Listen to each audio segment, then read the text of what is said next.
मुझे पता है आप ये जानबूझकर कर रही हो। आप मुझे मेरी पसंद की चीज खाने ही नहीं देना चाहती। अनिका ने चीखते हुए अपनी माँ से कहा। सुबह का समय था और नाश्ते की टेबल पर उसकी माँ श्यामली अपने हाथ में एक फलों का प्लेट लेकर उसके सामने खड़ी हुई थी।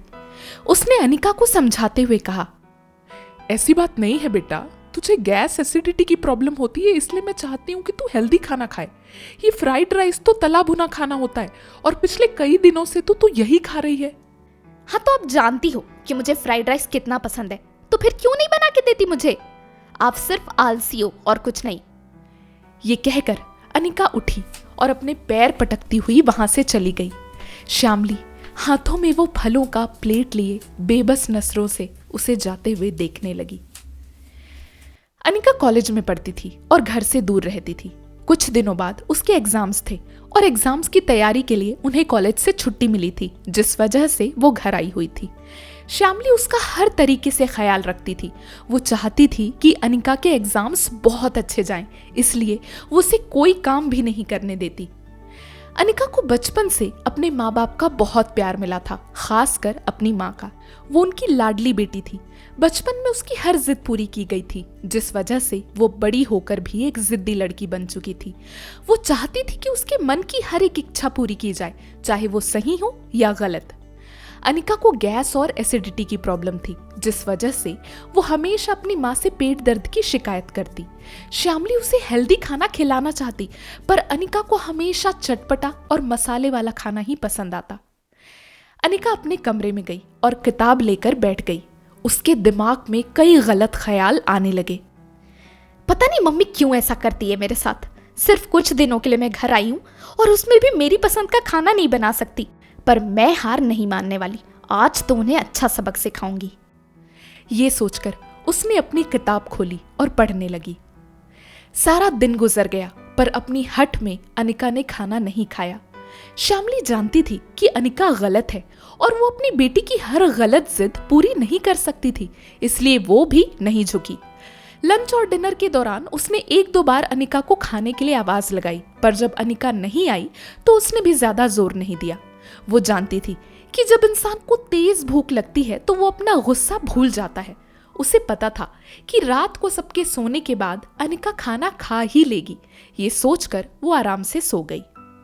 सुबह हुई और श्यामली किचन में गई। उसने जब हॉटपॉट खोल कर देखा तो अनिका के हिस्से की रोटी वहीं रखी हुई थी। अनिका ने रोटी का एक टुकड़ा भी नहीं खाया था। श्यामली का दिल पसीज गया। उसने तुरंत गर्मा गर्म पोहे बनाए और अनिका के कमरे में ले गई। अनिका ने मुंह बिगाड़ते हुए कहा, ये फ्राइड राइस तो नहीं है, मैं नहीं खाऊंगी, ले जाओ इसे। बेटा ये फ्राइड राइस जैसा ही तो है, देख मैंने इसे बहुत हेल्दी तरीके से बनाया है। तुझे मूंगफली बहुत पसंद है ना, मैंने वो भी डाला है इसमें। अरे रात के चावल बचे ही नहीं थे तो मैं कहाँ से तेरे लिए फ्राइड राइस बनाती। चल बेटा खा ले। मैंने कह दिया ना, नहीं खाऊंगी मतलब नहीं खाऊंगी। श्यामली जानती थी कि वो अपनी बेटी के साथ जबरदस्ती नहीं कर सकती। वो किचन में गई और संतरे का जूस बनाकर अनिका के लिए लेकर आई। अच्छा बेटा ये तो कम से कम पी ले, कुछ तो पेट में जाए तेरे। मम्मी मुझे परेशान मत करो, मुझे नहीं पीना कोई जूस वूस। ये कहकर अनिका अपनी जगह से उठकर जाने लगी। अब श्यामली भी अपनी बेटी को जूस पिलाने की जिद में अड़ गई और वो जूस का ग्लास लेकर अनिका के पीछे पीछे घूमने लगी। अनिका अपनी माँ से बचने के लिए छत पर चली गई, पर श्यामली ने वहां भी उसका पीछा नहीं छोड़ा। अनिका एक चेयर पर जाकर बैठ गई। श्यामली वहां आई और अपने हाथों से उसे जूस पिलाने की कोशिश करने लगी। ले बेटा थोड़ा सा पी ले। अनिका वैसे ही एक दिन की भूखी थी, तो अब भूख की वजह से उसका दिमाग गर्म हो चुका था।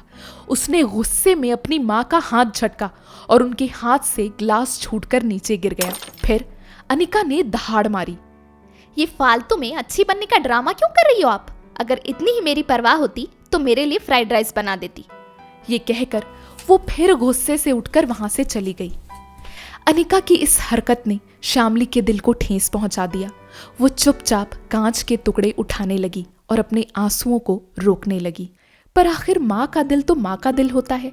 तो आखिरकार दोपहर को श्यामली ने फ्राइड राइस बनाया और अनिका को दिया। अनिका बहुत खुश हुई और फ्राइड राइस खाकर सो गई। रात के लगभग 12 बज रहे थे और अनिका पढ़ाई कर रही थी। अचानक उसके पेट में दर्द शुरू हुआ। उसे पता था कि ये दर्द गैस की वजह से है, तो वो अपनी किताब लेकर वॉक करते हुए पढ़ने लगी, पर चलने से भी कोई फर्क नहीं पड़ा। कुछ देर बाद उसका दर्द और बढ़ गया। अब उसे ऐसा लगने लगा जैसे गैस पेट से ऊपर की तरफ, छाती की तरफ आ रहा हो। अनिका को सांस लेने में तकलीफ होने लगी। वो भागती हुई अपनी माँ के पास गई और हांफती हुई अपनी माँ को अपना हाल सुनाया। श्यामली का मन डर से कांप उठा। उसने तुरंत स्कूटी निकाली और आधी रात को अपनी बेटी को हॉस्पिटल लेकर पहुंची। डॉक्टर ने इंजेक्शन दिया और अनिका की हालत संभली। वापस आते वक्त अनिका गाड़ी चला रही थी और उसकी माँ पीछे बैठी हुई थी। गर्मी का मौसम था, पर अनिका का पूरा शरीर कांप रहा था। उसे जीवन में पहली बार सांस लेने में तकलीफ हुई थी और कुछ पलों के लिए उसे ऐसा लगा था जैसे वो नहीं बच पाएगी। इस वजह से वो बहुत ज्यादा डरी हुई थी। उसकी माँ ने उसके कांपते हाथों को देखा और फिर खुद गाड़ी चलाकर उसे घर लेकर आई। घर आकर अनिका अपनी माँ के साथ ही सोई। उसके शरीर की कपकपाहट रुक नहीं रही थी। श्यामली ने अपनी बेटी को गले लगाया और उसका सर सहलाते हुए बड़ी मुश्किल से उसे सुलाया। अगले दिन मदर्स डे था। सुबह सुबह अनिका उठी और उसने देखा कि उसकी माँ घर की बालकनी पर चुपचाप बैठी हुई है। उनके चेहरे पर उदासी साफ दिखाई दे रही थी। अब अनिका को अपनी माँ की बात ना मानने का अंजाम पता चल चुका था। वो अपनी माँ को मदर्स डे विश करने के लिए उनके पास गई और अपना मुंह खोला। माँ वो इससे पहले कि वो आगे कुछ कह पाती, श्यामली ने फूट फूट कर रोना शुरू कर दिया। वो रोते हुए अनिका को डांटने लगी। तुम लोग आजकल के बच्चे हर चीज में अपनी मनमानी करते हो, अपने माँ बाप की बात सुनते ही नहीं हो। और तुझे क्या लगता है मैं तेरी दुश्मन हूं जो तुझे तेरी पसंद की चीज खाने नहीं दूंगी? अरे माँ हूं मैं तेरी। तुझे छोटी सी चोट भी लगती है ना तो मेरा दिल कांप उठता है। मैं जो भी करती हूँ तेरी भलाई के लिए करती हूँ। तू हेल्दी खाना खाएगी तो उससे तेरी ही सेहत सही रहेगी, वरना मुझे क्या है, मैं तो कुछ भी पका सकती हूँ तेरे लिए। खाना बनाने में टाइम ही कितना लगता है।